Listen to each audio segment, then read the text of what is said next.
on issues, and you'll have a chance to pass this document, debate it, and then that will be your blueprint for your party in the upcoming election.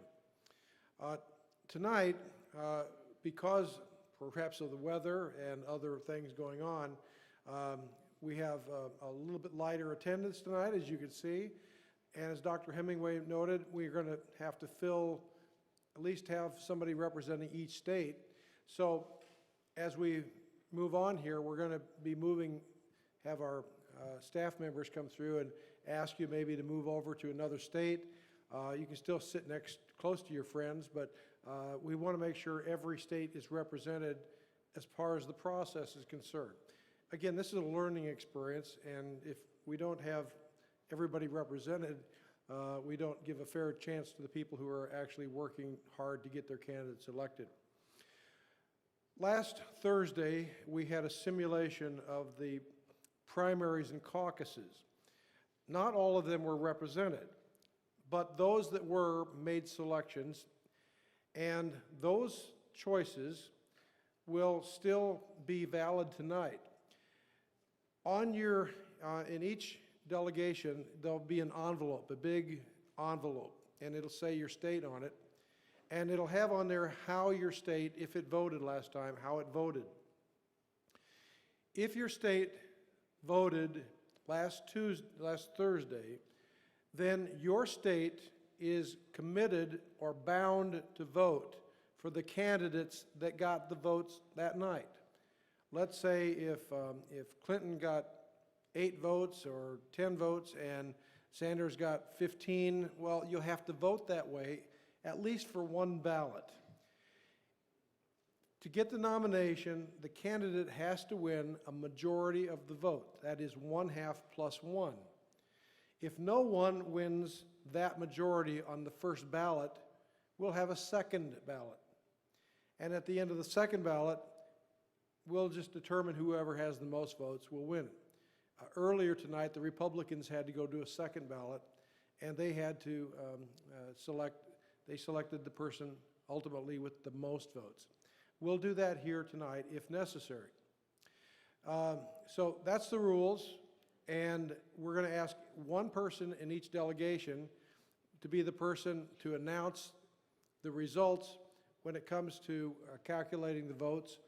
We'll be around if you need help calculating, but you have to equal the number of votes that you found on the envelope or on the standard here. So if you see Nebraska with 31 or you see Illinois with 185, you just have to add up all your votes so they equal the number that you find on that underneath of your state sign.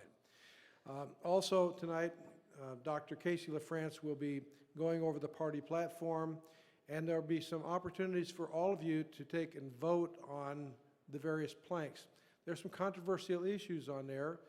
It's okay for you to voice your opinions, and we'll show you how you can do that.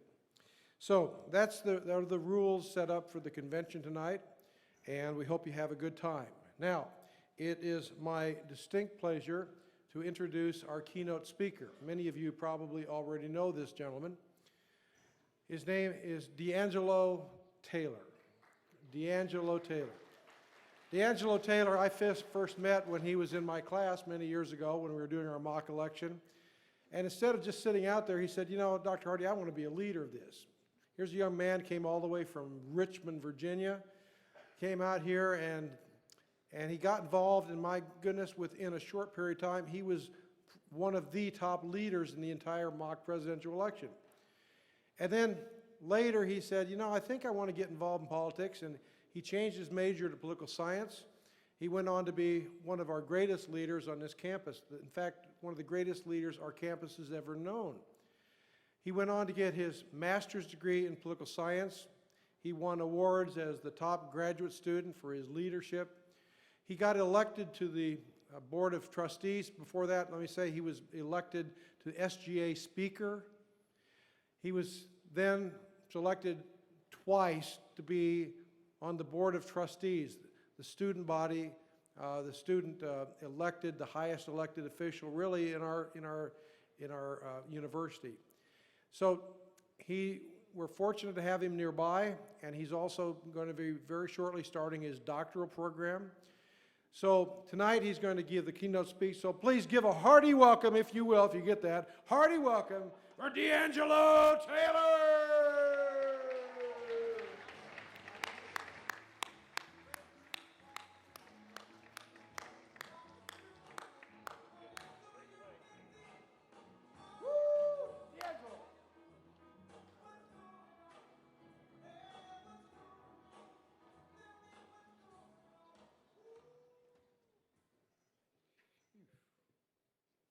Dr. Hardy, you always do that. You make it tough to get through the speech when you have those great introductions. All right, let me get myself situated.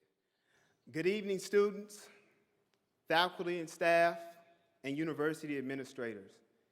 It is my pleasure to be your keynote speaker for tonight's Democratic Convention portion of the 2015 mock presidential election here at Western Illinois University. 8 years ago, I sat in those very seats as I participated in the 2007 mock presidential election as a freshman here at Western Illinois University. During that event, I would meet a man who would change my outlook on how we, as Americans, should participate in our political process. Can Dr. Hardy wave his hand and be recognized? Let's give him a round of applause.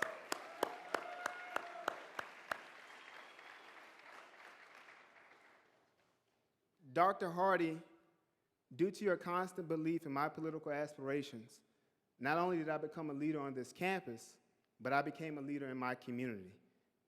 Looking back on those years, I now understand why it took one of the Hardy boys to create the largest mock presidential election simulation in the entire country.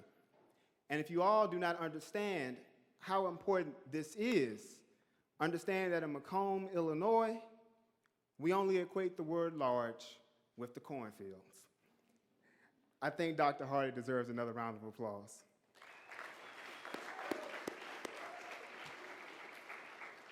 So, as you all sit here tonight and listen to this guy speak, realize that you are all capable of doing the same thing. Now, I understand public speaking can be frightening for some, but believe me when I say I am always nervous when I speak. But when I get nervous, I remember the Dr. Hardy quote, which states that the only substitute for experience is someone who is 19 years of age. Now, many of you are probably asking, what does that mean? Well, it means that each and every one of you here tonight can immediately impact this world because college students have no fear. I know this not only from personal experience, but I also follow many of you on social media. What you all must understand that as a fearless college student can harness the spirit of change like no other, and it is truly a work of art to see. Although Dr. Hardy started this event, students drive this event through their passion to be civically active.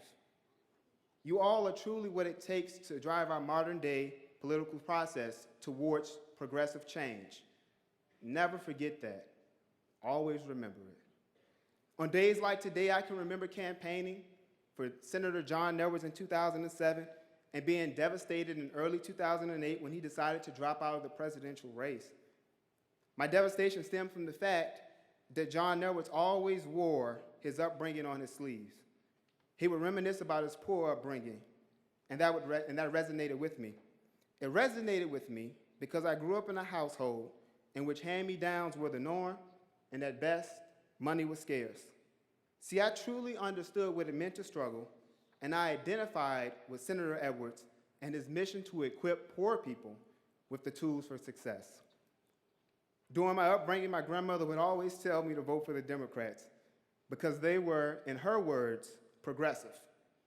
This meant a lot coming from a woman who raised so many kids with one salary while imparting wisdom on us all, despite not having a high school education. This type of wisdom was not taught in the classroom. This type of wisdom is what the old folks referred to as age-old wisdom. So when I was able to vote in my first presidential election, I cast my ballot for then Senator Barack Hussein Obama and then Senator Joseph Robinette Biden to lead our country, to enable those who could not help themselves in our country, and to move this country forward. See, I was drawn to the Democratic Party because their ideals were truly centered on never leaving any citizen behind. I was drawn to the Democratic Party because instead of planning to build walls of oppression and exclusion, Democrats were knocking down those walls with the hammers of inclusion, access, and freedom.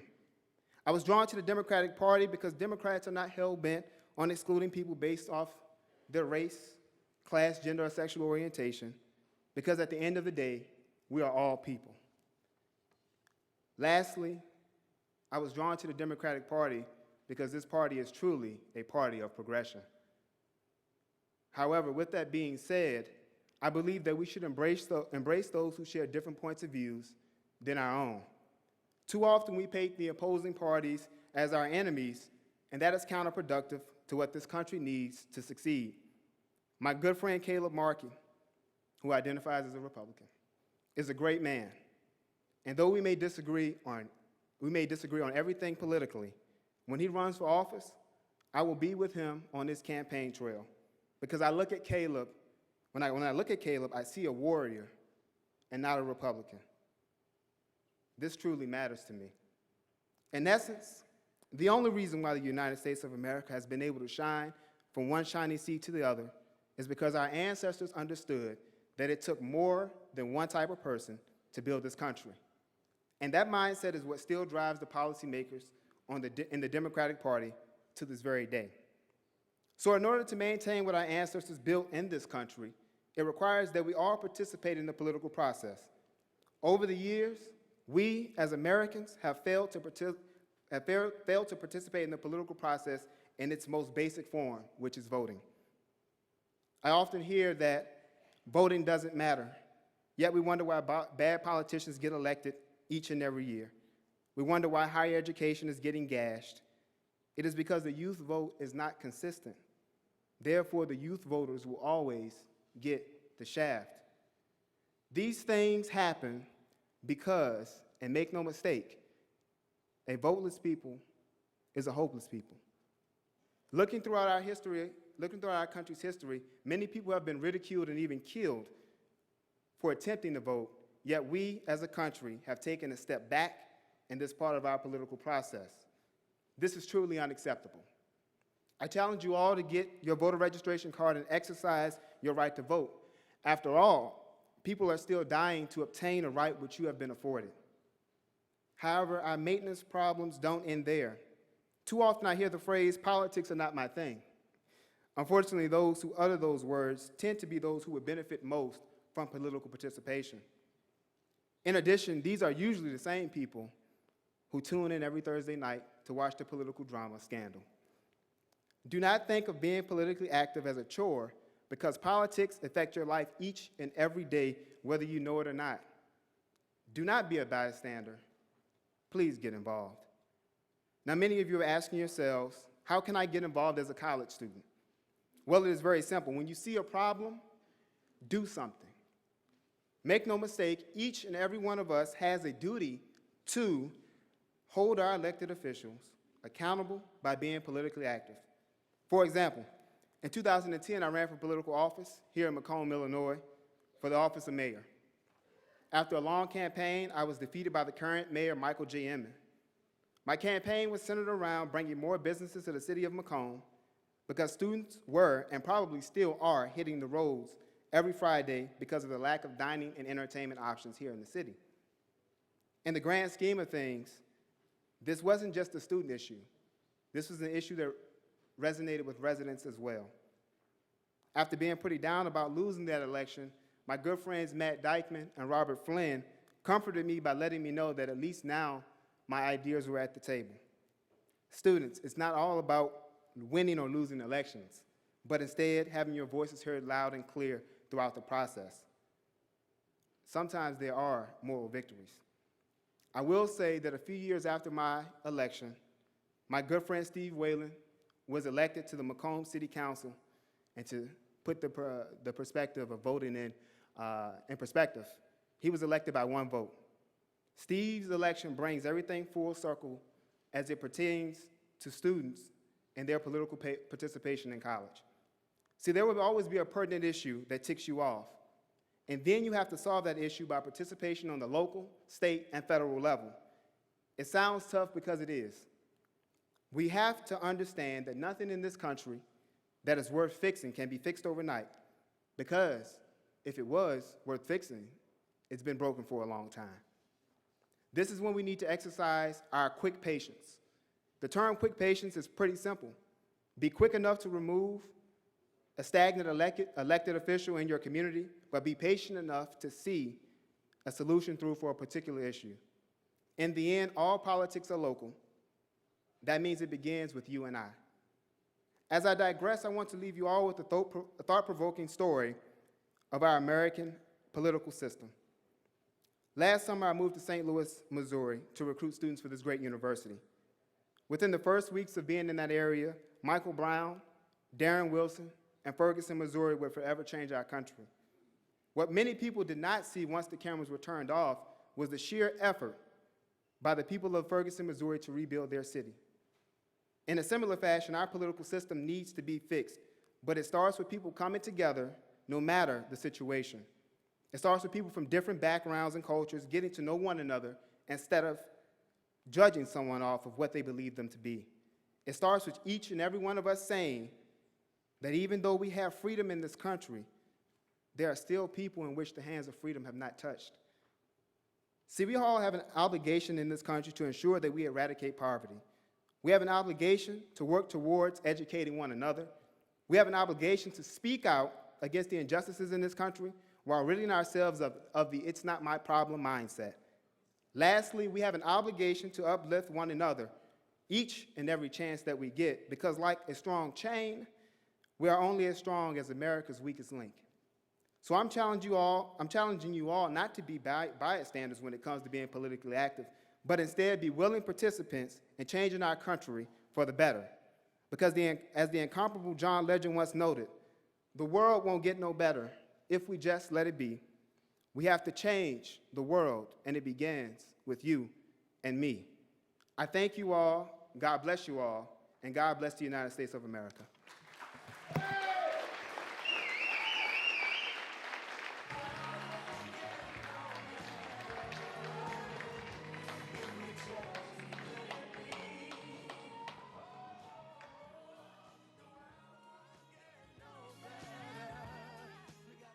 Thank you, D'Angelo. The next order of business is the discussion of and approval of the Democratic Party platform.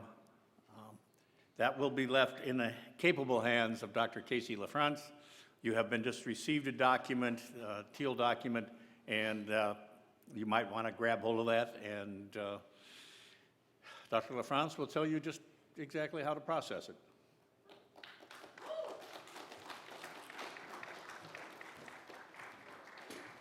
Thanks, Jeff. Good luck with it. How's it going?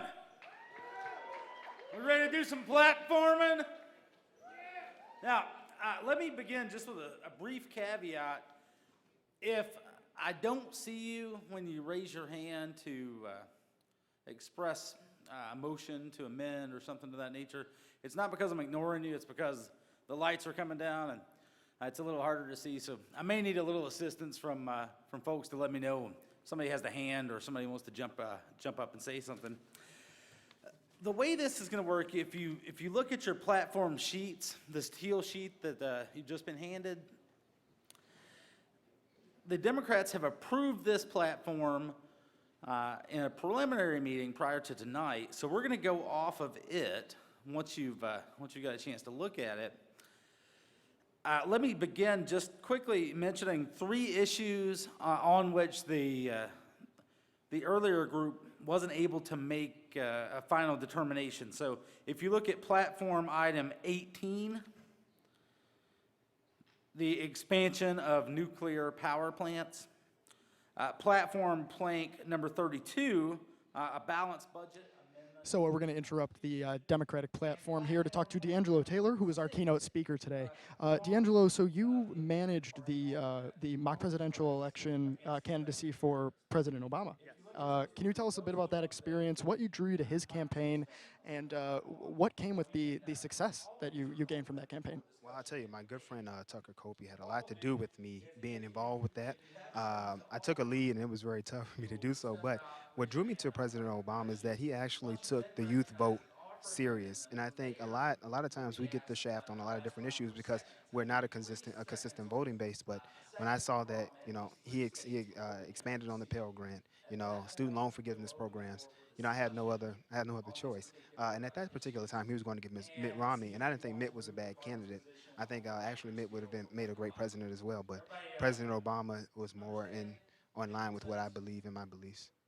And we see, I mean, with this mock presidential election, a lot of hard work goes into it from the political science students. What did you learn in that experience? Did it kind of anything take you by surprise when you had to run that campaign? Well, I'll tell you from the first one, because I was actually here in 2007 for the first one we had at Western, and I just, took it in. I was very persuading people to campaign, to vote for John Helwers at that time. But when I did it, the 2011 mock election, it took a lot out of me because I really didn't really know the delegate, how each delegate was counted, and that really helped me learn the whole entire political process. This event is probably one of the best political events that we can have in our country. It focuses on the civic engagement of students and not just let it wash away. A lot of students, like, this room should be packed, and I think the reason why it isn't is because, one, the rain today, but then you also have students are apathetic towards voting, and that's something that we can't complain. We actually have to get active. And I think, once students start to see that and they get older, they're going to start to see, if I'd have voted back in the day, or if I'd have got my friends involved, maybe some things would have been a little different. But that's what I learned most from the 2011 mock presidential election. Very interesting. And what is it about the Democratic Party that draws you to that party as opposed to the Republicans? Well, I'll tell you, I have some conservative ideals, fiscal management. I know the pro-life is actually one of my positions. But when you talk about, I believe I'm pro-life just based off of my beliefs. But I don't think we can legislate anything with a woman in her body. So I guess most people might say you're pro-choice then. But as far as the Democratic Party, it's inclusive for me. I know that, that's to say that the Republican Party isn't inclusive.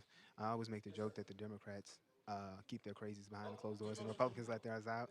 But at the end of the day, it's really not about party. It's about people. Like my good friend Caleb Markey, we won 2 elections here in SGA at Western. And if he ran for office tomorrow, I would help him with his campaign. I don't care what he's running for or who he's running against. It's not about Democrat and Republican or independent for me. It's about the candidate itself. And lastly, D'Angelo, do you have any, in your professional opinion, do you have any predictions on what we might see, not just in the mock presidential election, but in the presidential election in general? Well, I think, first of all, on the Democratic side, I think Hillary's going to, I think after the Benghazi hearing, I think she pretty much locked it up but anything can happen. President Obama was in the same position last time, and he came back to win.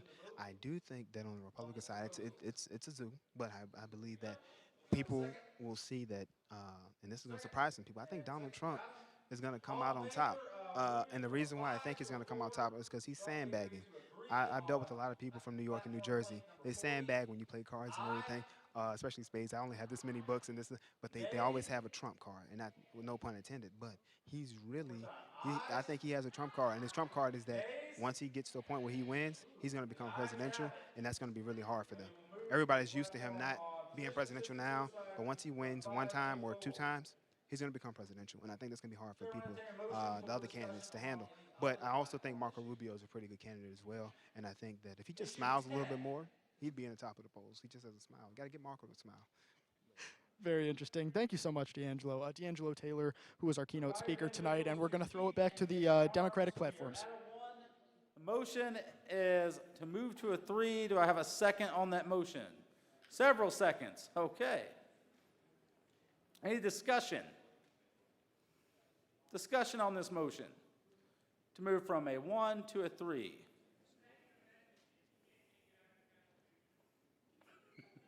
Okay. Anyone else wish to contribute to this discussion?